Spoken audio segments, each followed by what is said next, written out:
नाय 5G YouTube चेनेलाव आरो फिन खेबसेबाव बरायफिनबाय। दिनैनि गोदान भिडिअ'आनो जाहैबाय सेन्ट्रेल गभर्नमेन्टनि मोनसे बिग स्किमनि आपडेट लानानै फैदों। बे स्किमानो जाहैबाय जुदि नोंथांनियाव रेशन कार्ड दं, नोंथाङा 20,000 रांखौ नोंथांमोना मोननो हागोन बे स्किमनिफ्राय।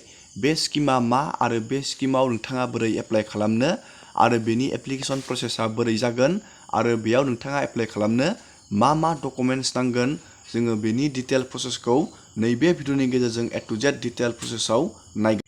नोंथाङा भिडिअखौ जोबजासे नायलांबाय थाबानो जाबाय आरो बेबायदिनो गोदान आपडेट डिटेल स्किम डिजिटेल खौरां मिथिनो थाखाय नोंथाङा चेनेलाव गोदानबा चेनेलखौ साबस्क्राइब खालामबानो जाबाय। गिबियावनो बे स्किमनि मुङानो जाहैबाय नेशनेल फेमिलि बेनिफिट स्किम।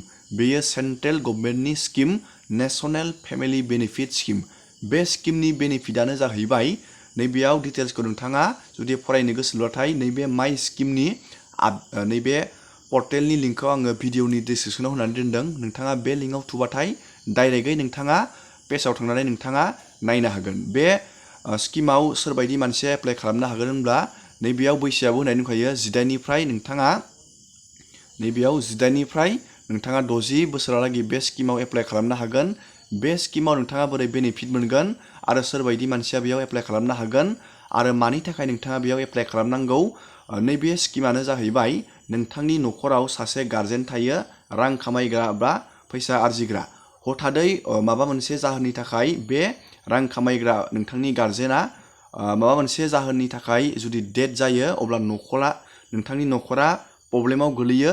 बे प्रब्लेमखौ सल्भ खालामनो बा नोंथांनि न'खराव एसेब्लाबो नैबे स्किमनिफ्राय हेल्प होनो थाखाय सेन्ट्रेल गभर्नमेन्टआ नैबे नेशनेल फेमिलि बेनिफिट स्किमखौ बहननाय जादों। जुदि नोंथाङा बे स्किमाव एप्लाइ बानायनानै दोनोब्ला नोंथाङा नैबे स्किमाव नोंथाङा 20,000 नोंथाङा रांखौ मोननो हायो। नैबेयाव बेनिफिटखौ थुनानै होयोबा नोंथाङा नैबेयाव नुनो मोनगोन 20,000 रांखौ नोंथाङा बे स्किमनिफ्राय मोननो हायो आरो बेयाव इलिजिबिलिटि क्राइटेरिया नोंथाङा इन्डियानि सिटिजेन जानांगोन।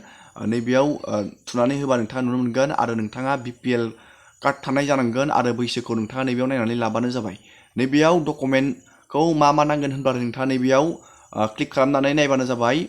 जुदि नोंथाङा बेयाव एप्लाइ बानायनानै दोनगोन, अब्ला नोंथाङा नैबेयाव जाय मानसिया नैबे स्किमखौ एप्लाइ बानायदोंमोन बेनि डेथ सार्टिफिकेट आरो नैबेयाव proof of identity, proof of address, BPL कार्डनि गोनांथि जागोन आरो नैबेयाव फेमिलि आइडिनि गोनांथि जागोन आरो जाय मानसिया बे रांखौ बहनगोन नोंथांनि न'खरनि मानसिया, बेनि नैबेयाव proof of identity, proof of address, proof of age, family ID, नैबेयाव details of Aadhaar saving bank account, नोंथांनि आदारजों बेंक एकाउन्टजों लिंक थानाय जानांगोन। पस्ट अफिसनि नैबेयाव एकाउन्टबाबो जागोन आरो फट'नि पासपर्ट फट' साइजबो बेयाव नांगोन। नोंथाङा बे स्किमाव एप्लाइ बानायनो जाय मानसिया सानदों, नोंथाङा नैबेयाव बेनि एप्लिकेशन प्रसेसखौ बोरै बानायनो नोंथाङा नैबेयाव एप्लिकेशन प्रसेसआव क्लिक खालामनानै होयोब्ला नोंथाङा बेयाव नुनो हागोन बेनि एप्लिकेशन प्रसेसखौ। नोंथाङा बेयाव अफलाइन आरो अनलाइन नोंथाङा बे स्किमाव एप्लाइ बानायनो हागोन। जुदि नोंथाङा बेयाव अफलाइनाव बानायनो, अब्ला नोंथाङा नैबे नोंथांनि तासेल नैबे ससियेल वेलफेयार अफिस, नोंथांनि बे ससियेल वेलफेयार अफिसाव थांनानै नोंथाङा एप्लाइ बानायनो हागोन।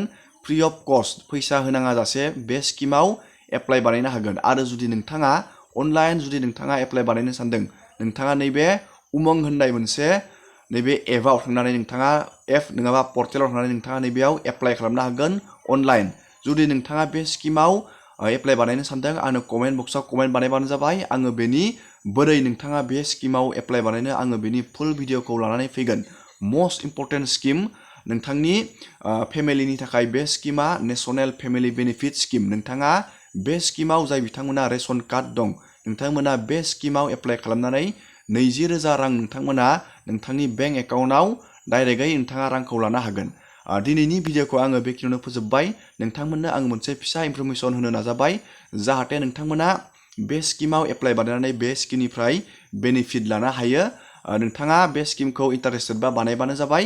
दिनैनि भिडिअखौ आङो बेखिनियावनो फोजोबबाय। नोंथांमोना भिडिअखौ नायनानै मोजां मोनदोंबा लाइक खालामबानो जाबाय। एसेनोसै दिनैनि भिडिअआ।